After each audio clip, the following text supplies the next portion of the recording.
Dobar dan svima, ovdje Ivan sa kanala Zvjerke i danas vam donosim recenziju pametnog sata Samsung Gear Sport. Uz previsoke cijene većine ostalih Samsungovih pametnih satova, ova malo starija opcija je jako primamljiva po pitanju toga. Ako tražite neki nosivi uređaj za svoj Samsung smartphone ili pak možda neki drugi, a također volite biti aktivni, ostanite s nama i pogledajte ovu recenziju do kraja.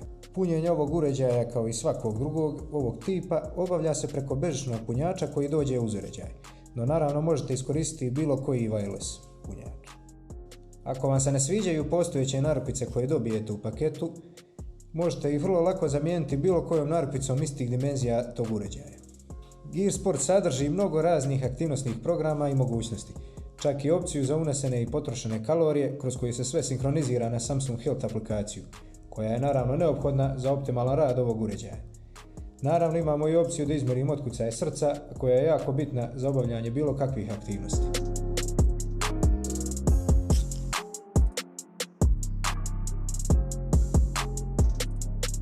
Samsungov Tizen OS je jako čisti, brz operativni sustav koji ovom uređaju sa malo skromnim specifikacijama daje iznimnu fluidnost i brzinu pri obavljanju svakodnevnih operacija naravno, te pridonosi dobro trajanju baterije koja je iznimno mala, no ipak može izdržati 3 do 4 dana.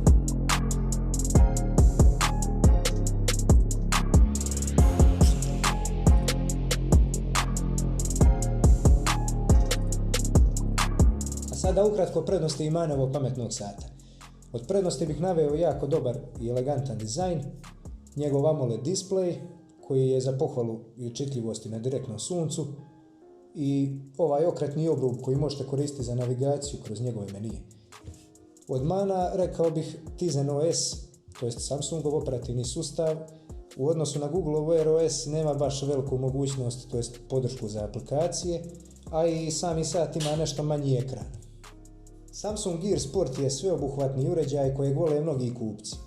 Jako ga preporučujemo zbog svoje cijene, a samim time za ovaj sat dobijete sve što biste dobili neki drugi. Sve praćenje tjelesnih aktivnosti, povezivanje s vašim mobitelom, prikazivanje notifikacija i svega toga. Jako mi se sviđa ovaj okretni obrub koji možete koristiti za navigaciju, kao što sam rekao, kroz izbornike s obzirom na nešto manji ekran, ali i nije to baš neka velika mana. Eto ljudi, toliko od mene za danas i ove recenzije o Samsung Gear Sportu. Javite nas slobodno dolje u komentarima kako se vama sviđa ovaj uređaj, možda posjedujete jedan, razmišljate o kupovini ili tako nešto.